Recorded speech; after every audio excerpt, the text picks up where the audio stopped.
முக்கியமான வழக்குகள். முகவுரை தொடர்புடைய வழக்குகள். பெருபாரி வழக்கு 1960. முகவுரையானது மற்ற பகுதிகளைப் போன்று உருவாக்கப்பட்டு அரசியலமைப்பில் இணைக்கப்பட்டிருந்தாலும் முகவுரையானது அரசியலமைப்பின் ஒரு பகுதி அல்ல என கூறப்பட்டது. கேசவநந்த பாரதி வழக்கு 1973. கேசவநந்த பாரதி விசஸ் கேரளா மாநிலம். முகவுரை அரசியலமைப்பின் ஒரு பகுதிதான் என்றும் அதன் அடிப்படை கட்டமைப்பை மாற்றாமல் திருத்தம் மேற்கொள்ளலாம் என்றும் தீர்ப்பு வழங்கியது. எல்ஐசி வழக்கு 1995.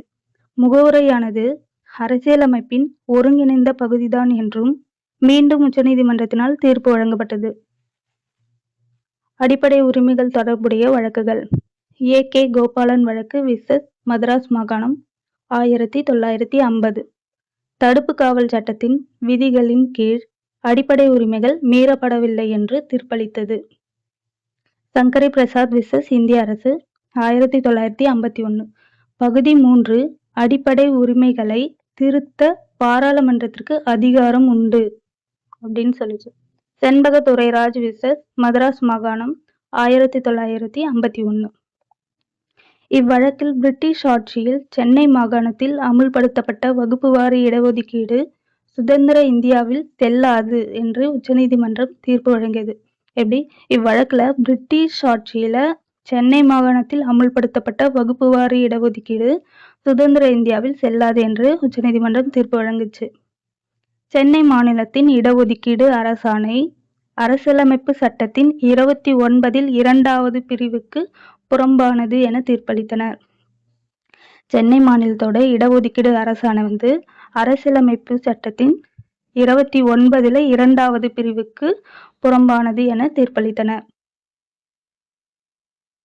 கோலக்நாத் விசஸ் பஞ்சாப் மாநில வழக்கு 1967. அரசியலமைப்பின் பகுதி 3ஐ திருத்த பாராளுமன்றத்திற்கு அதிகாரம் இல்லை என தீர்ப்பு கூறப்பட்டது. இருக்குன்னு சங்கரி பிரசாத் விசஸ் இந்திய அரசுல பாராளுமன்றத்திற்கு அதிகாரம் உண்டுன்னு தீர்ப்பளிச்சது.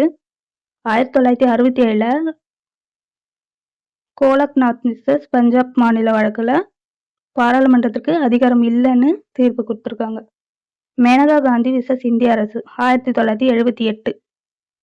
வெளிநாடு செல்வதற்கான உரிமை ஆர்டிகல் 21(1) கீழ் தனிப்பட்ட சுதந்திரத்திற்கான உரிமைகள் ஒரு பகுதியாக உள்ளது அப்படின்னு. சரத் 19(21) ஆகியவை ஒன்றிற்கு ஒன்று தொடர்புடையதுன்னு தனிநபர் சுதந்திரத்தை எந்த வகையிலும் பாதிக்காமல் தடுப்பு காவல் நடைமுறைப்படுத்தப்பட வேண்டும் அப்படின்னு தீர்ப்பளித்தது. மினர்வா மில் வழக்கு 1980. அடிப்படை உரிமைகளும் அரசு நெறிமுறை கோட்பாடுகளும் சம முக்கியத்துவம் உடையவை. இவற்றை திருத்தும் போது அடிப்படை கட்டமைப்பை மாற்றினால் அச்சட்டம் செல்லாது. அடிப்படை கட்டமைப்பை மாத்தாம சட்டம் இயற்றணும். அதை மாற்றினால் அந்த சட்டம் செல்லாது அப்படின்னு சொல்லிட்டாங்க. இந்திரா சஹானி விசஸ் இந்திய அரசு 1992. ஓபிசிகளுக்கு 27% இடஒதுக்கீடு அரசியலமைப்பில் செல்லுபடியாகும். இடஒதுக்கீடின் அதிகபட்ச வரம்பு 50% தாண்டக்கூடாது. அசாதாரண சூழலில் நாட்டின் தொலைதூர பகுதிகளில் வசிக்கும் மக்களுக்கு ஆதரவாக இது தளர்த்தப்படலாம். இதர பிற்படுத்தப்பட்ட வகுப்பினரில் ஓபிசி பிற்படுத்தப்பட்டவர்களின் மேல்நிலையினரை அடையாளம் காணப்பட வேண்டும். எஸ்.ஆர். பொம்மை versus union of India 1994.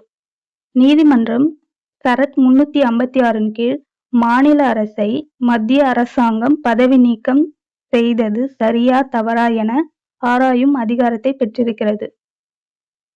Sarath 356 தவறாக மத்திய அரசால் பயன்படுத்தப்பட்டால் உச்சநீதிமன்றம் நீதி சீராய்வு அதிகாரத்தை பயன்படுத்தும் பதவி நீக்கம் தவறானதாக இருந்தால் மீண்டும் அம்மாநில அரசாங்கத்தை பதவியில் அமர்த்தும்.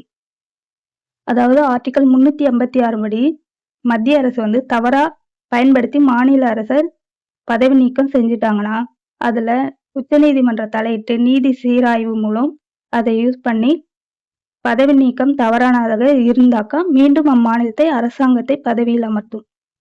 மத்திய அரசின் தன்னிச்சையான பதவி நீக்க நடவடிக்கையில் இருந்து மாநில அரசாங்கம் பாதுகாக்கப்பட்டுள்ளன. மத்திய அரசின் தன்னிச்சையான பதவி நீக்க நடவடிக்கையிலிருந்து மாநில அரசாங்கம் பாதுகாக்கப்பட்டுள்ளன.